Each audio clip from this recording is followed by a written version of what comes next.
leading off this series, we decided to broaden our artistic vision a little bit. And I'm sure last year, if you attended any of them, you found that they were all artists and sculptors, painters. And this year we decided to spread out a little bit. And leading off this season, we're leading with a musician, Mr. Pete Pancrazi. Next week we will have an architect by the name of Jeremy Jones, who will also, he'll present some of his art and architecture, and in addition, of course, we will be interviewing him. Now, Pete Pancrazi has lived and worked in Phoenix area since 1990, performing and teaching. He delights audiences with his facile guitar playing and his warm vocals. Somebody look at my website, I can say. He's a sought-after private teacher, clinician, and currently on the staff at Mesa Community College, where he teaches jazz theory, jazz combo, and guitar.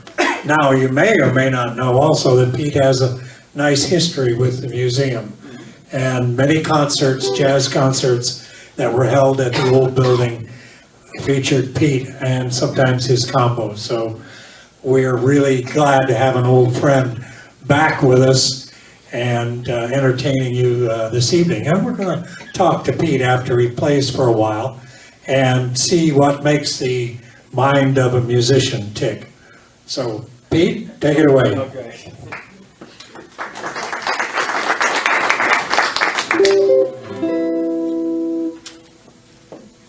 George called me and said, "You want to be part of the Mind of the Artist series?" And I say, "Well, is the qualifier mind?" I'm going to get warmed up here. Let's get these little digits going a little bit.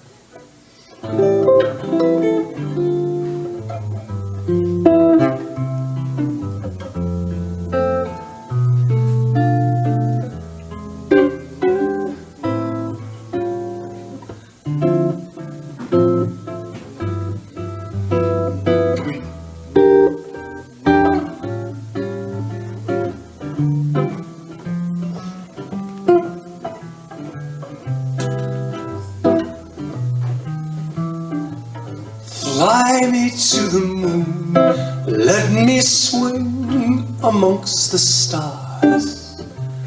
Let me see what spring is like on Jupiter and Mars. In other words, darling, kiss me. In other words, baby, hold my hand. Yes, fill my heart with love. Let me sing forevermore. You are what I long for, all I worship and adore. In other words, darling, be true. In other words, baby, I love you.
amongst the stars. Let me see what spring is like on Jupiter and Mars.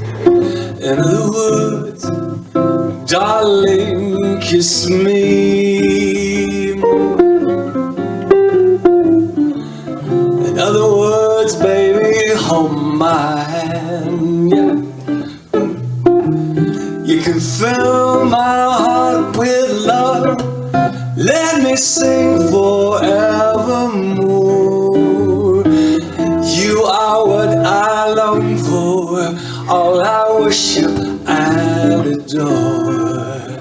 In other words, darling, be true. In other words, baby, I love you. Yes, in other words, darling, I love you.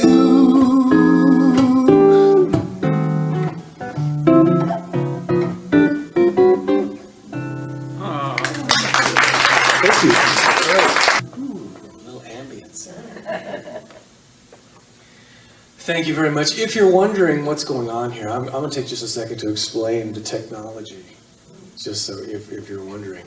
About a year ago, I started developing this reoccurring carpal tunnel in my, and it's weird because I never practiced that much. So I don't know where that came from. You know, in school, I always lied to my professors. I practiced all day. Anyway, so what happened is when I play solo, my hand gets kind of sore.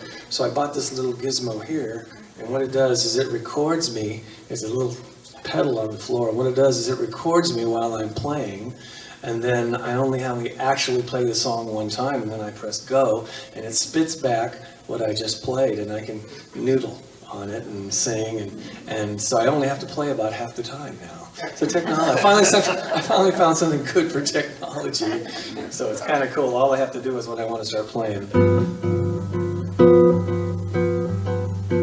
Then I go order a drink. And how you doing, Bill? My name is P. Thank you very much. Thank you very much. Anyway, so that's what's going on here. We'd like to know what's your earliest recollection of exposure to music was, and how you came to decide guitar was your instrument. Boy, that's a good question. Earliest recollection? Yeah, I mean, can you remember? Well, my mother is a beatnik. She's a transplant from New York City, and she was a poet, a published poet, and she used to listen to a lot of records around the house. And I remember her playing jazz records, and I remember her playing Bob Wills and the Texas Playboys and country western records when I was a kid. And I remember Lawrence Welk and thinking that he was really square even at 4 years old. But yeah, that's the earliest recollection of hearing her play records, yeah. How did you come to play guitar then? Well, I was taking, my first instrument was actually piano. And I was like all kids, I was made to take piano lessons, by with the old lady down the street who was actually a witch in her spare time. And it wasn't a great experience for me. I loved music, I think I did, or I think I liked it, but I took piano lessons, and then I saw the Beatles, and I said, put the girls screaming in the guitars. I said, well, that's the way to go. So it was the Beatles on Ed Sullivan in 1964. I remember that night. The piano was over. We were done with that. Can you remember the first tune that you ever learned to play? Yes, I do, actually. I played the first song I ever learned was When You Wish Upon a Star. And I learned the chords to When You Wish Upon a Star. And I actually, when I guess I was about 6 or 7, I was on a television show in my hometown. And there was a show called the SS Kiva. Okay? And it was, I grew up in Yuma, Arizona.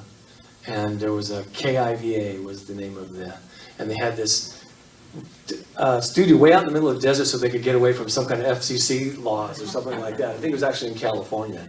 And there was a show called the SS Kiva. It was this cast of characters. Captain Almost was the captain, and Barnacle Bill, and I played from time to time. I played the bosun. And I would go, boot, and say, Cartoon Island up ahead. And I sang, If You Wish Upon a Star when I was a kid. I remember the chords too. I learned these little kid chords. When you wish upon a star, makes no difference. When you wish upon a star, your dreams come true. Would have freaked him out if I did the cool chords too. When you wish upon a star, makes no difference who you are. That would have been really cool. It freaked my parents out. When you wish upon a star, your dreams come true. No, that one would have. That would have been cool. That would have done it. So I Yeah. would,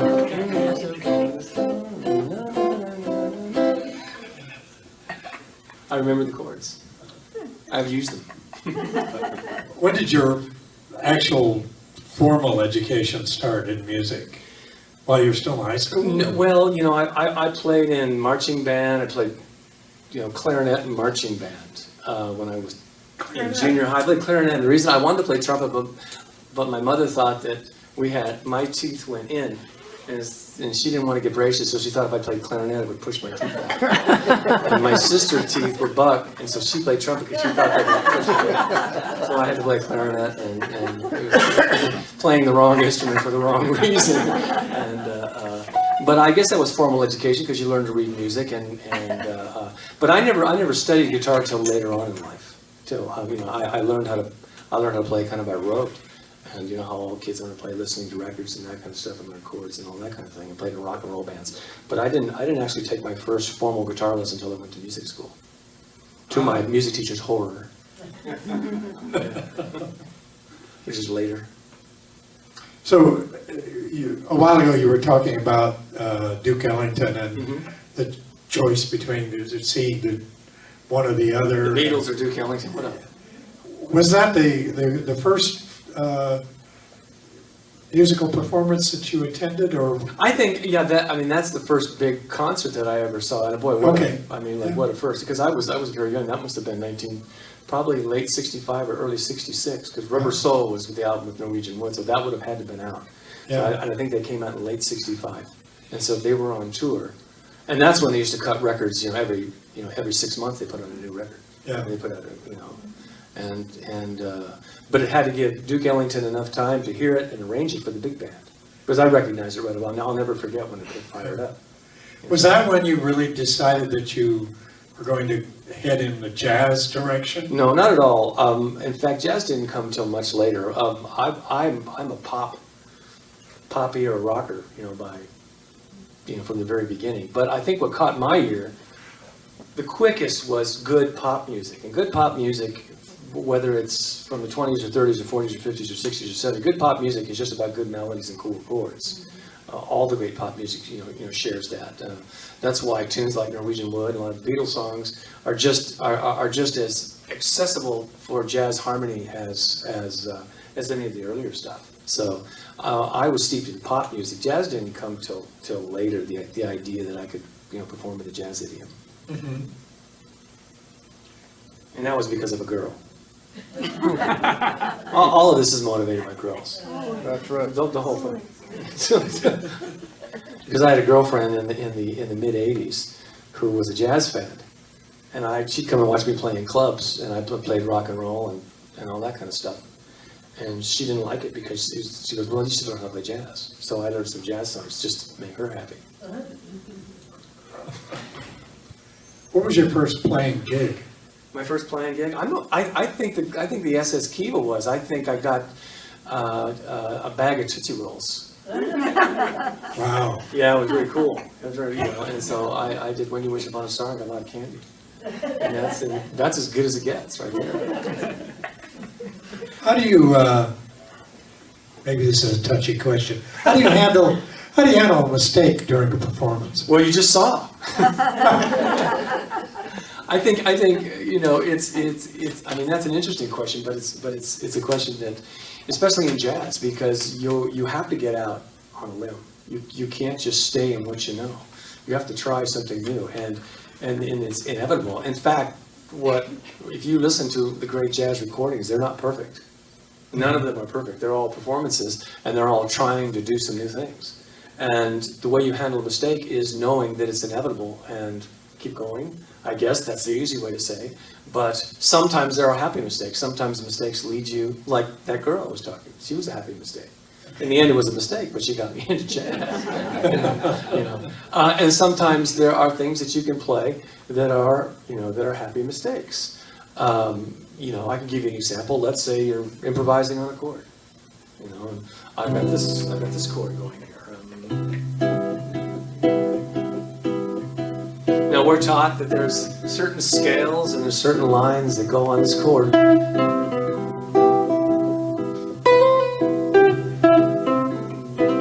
And one night I was playing and I got my hand in the wrong position and I did this. And I went, that sounded cool. And I went back later on and explored what the mistake was, and I found out that it was an extension from a different key, and then I started using it in my playing.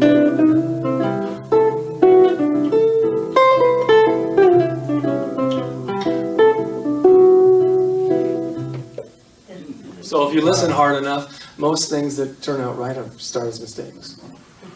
Interesting. So I've had a rich heritage in mistakes. You said you don't practice, but you don't. Well, you really do practice. I'm constantly practicing. My art is everything to me. You teach Yeah, I've done my share of practicing. I wouldn't say I've overdone it, but and if you call sitting down learning music and having fun practicing, then yeah, I've practiced a lot. I've explored, but to me, it's practice denotes work, and to me, the sitting down with the guitar and learning songs and learning new lines and learning new ways to play chords and going through that is all fun. So yeah, I have a lot of fun. That's my. If you could talk to any musician of the past, who would it be and what would you ask him or her? Yeah, wow. Well, I think there's a lot of musicians I'd like to talk to. One of my guitar heroes is Wes Montgomery. He was one of the first albums that I ever bought, and some of the first licks that I ever took off an album were Wes Montgomery licks. It was very accessible to me. To me, it was really ear candy. And one of the things that I get from great players, or I've gotten from great players over the years, I've taken lessons with people that I really admire, and I find that I learn more about finding out how they think rather than what they play. Because how they think will give you the process of how they learned. And that's the key to it. You can learn a lick, you can learn a phrase, but if you can learn what the guy's thinking to get that phrase, then you've got the keys to the kingdom. And if I could talk to Wes Montgomery, I would simply ask him, what are you thinking about? What got you? What got you to that? What got you to what was the process that got you thinking about that line or that chord? Then that'd be the keys, and I could go do the rest myself. What advice would you pass on to young musicians that are starting out in their career? Take the LSATs. Go to law school. No. Anyone have a question from the audience? But let me tell you, but no, that's a great question, and in fact I have some pretty articulate answers on that, because I'm asked that question almost every day, and I guess it's the same answer that you would give to anybody going into any field. And one thing that I've learned in my 58 years now, and I'm sure everybody's learned that, is the process is more important than the end. It's our day-to-day. Do we enjoy what we're doing? Do you enjoy the struggle? If you don't like the struggle, whether it be in music or medicine or art or architecture or anything, forget about it. Go do something where you enjoy winning and losing and getting up and punching your way through the day. That's my secret anyway. Still have a minute or two. Anybody else? favorite composer. Oh, I can't nail down, any one favorite composer. I I'm a sucker for John Lennon and Paul McCartney, but I also like George Gershwin a lot, and Duke Ellington. Miss the Saturday dance, that stuff. I love that stuff. Heard they crowded the floor. Let's wind up with a song. That's the song. Couldn't bear it without you. Don't get around much anymore. Thought I'd visit the club. Got as far as the door. They'd have asked me about you. Don't get around much anymore. Well, darling, I would guess my mind is more at ease. But nevertheless, why stir up old memories? Get invited on dates. Could have gone, but what for? Awfully different without you. Don't get around much anymore. Awfully different without you. Don't get around much anymore. Pete Pancrazi, everybody.